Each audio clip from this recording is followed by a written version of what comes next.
Hey, and welcome to the Headliner Podcast. We're dedicated to helping podcasters grow their shows through the power of social video. A big thing we like to talk about over at Headliner is how important the discoverability of a show is, or to put it in other words, how likely a potential listener is to find your podcast when they're looking for something to check out.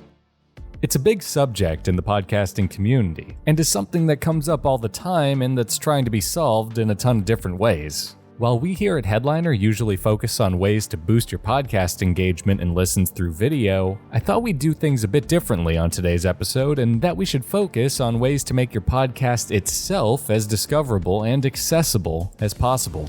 This episode was partially inspired by a podcast creator that we here at Headliner put out a little while ago to help show hosts figure out ways they could better optimize their RSS feed.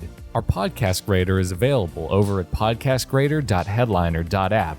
And it's a quick and easy way to scan your RSS feed to see how search-friendly and optimized it is. It searches for a number of criteria that include whether or not your show is on major podcast players, whether your RSS feed mentions your social media pages on it, and whether your podcast host has an integration with Headliner to make promoting your new episodes with video as easy as possible. And if you haven't checked out our podcast grader, I definitely recommend giving it a whirl. All you need to get started is a link to your RSS feed, and you can visit the grader by following the link in this episode's show notes. But let's say you've already graded your feed, and you're looking for a few more ways to make finding and accessing your podcast as easy as possible. Well, that's what we're here to discuss today, starting with the website that your RSS feed has on it. A podcast website is a great way to make sure that your show is as accessible as possible. But while many podcast hosts allow you to create a simple homepage for your show that includes your audio as well as exit links to a number of podcast players, there's a lot of value in making your own website for your podcast from scratch using a site like WordPress or Squarespace.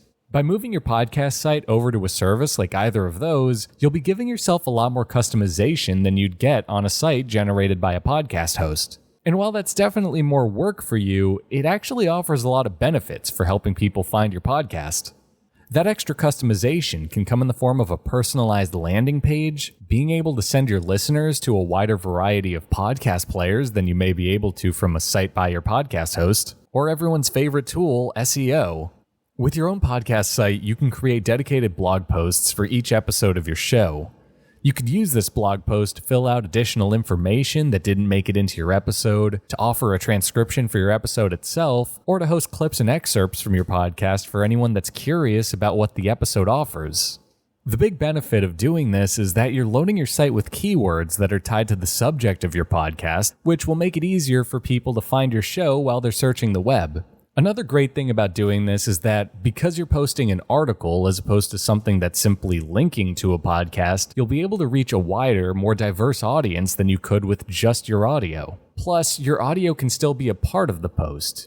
There's actually a lot you could do with a podcast website, so if you're at all curious for learning more about starting one, I highly recommend our blog post on the subject. You could find that post over on headliner.app/blog. Having a clean, informative podcast website on your RSS feed is an easy way to make your podcast easier to find online and, in my opinion, is worth the time that it takes to get one set up.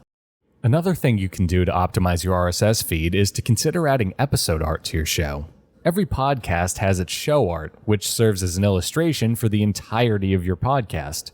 But if you want to go the extra mile, you can always create art for every episode of your show.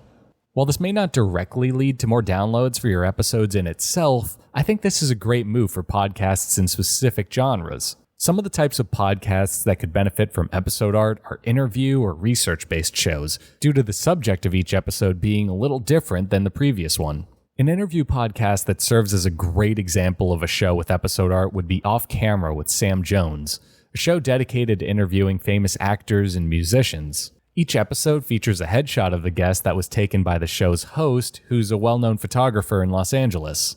Episode art is great because it's another way for your audience to become engaged in your show, and because most podcasts don't use it, is a great way to stand out from the crowd.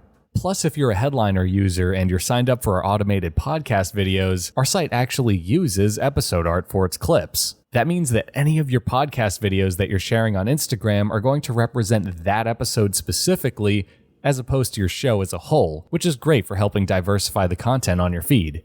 Having episode-specific art is great for promotion because it's tailored specifically for the biggest draw of that episode, the subject that makes it unique. And plus, creating episode-specific art doesn't necessarily have to be a long or tedious process. Thanks to tools like Canva or Photoshop, if you're looking for some additional functionality, you could easily set up a template that gets updated and tweaked each week to fit your new episode. And then from there, it's as simple as applying that artwork to your new episode. The third and final way to optimize your podcast feed that we'll be covering today is remembering to make sure that you've set it up to include mentions of your social media pages on it. You can often do this from the settings of your account on your podcast host, and having up-to-date links to your social pages is a great way to help steer listeners towards interacting with you directly. It's also a very low-effort move that can come in handy when it comes to making sure that accurate information is displayed across podcatchers that have your show on it. It sounds simple, but making contacting a show as simple as clicking on a Twitter or Facebook icon in a web page is the kind of accessibility that goes a long way in building a rapport with your listeners and driving engagement to your podcast. And not only does making yourself more accessible to your listeners help with a show's engagement, it also helps with growing your audience due to how tweets are a public form of communication. By encouraging your listeners to tweet and interact with you, you're also encouraging them to essentially market your podcasts to their friends and followers by proxy. Having and maintaining a healthy and up-to-date RSS feed is a great way to gather the various pieces of your podcast and your marketing into a single, succinct package. By keeping your feed updated, you're giving people interacting with your show an easy and organized way to travel across the various pieces of your podcast. This is great for listeners, of course, but it's also great for podcasters that want to be easily reached by potential sponsors, press, or other podcasters looking for guests. If you want to find out more about RSS feed optimization or how your podcast feed fares, you could take Headliner's free podcast feed test by following the link in the show notes of this episode or by visiting podcastgrader.headliner.app. And with that said, that brings us to the end of this episode of the Headliner Podcast. If you want to use the power of video to share and market clips from your podcast on social media, feel free to check out headliner.app in order to create a free account and start creating videos. And if you want to learn more about what we're working on over at Headliner, feel free to sign up for our weekly newsletter by visiting headliner.app/newsletter. I hope you guys got some value out of this episode of the Headliner Podcast, and I hope you have a great day.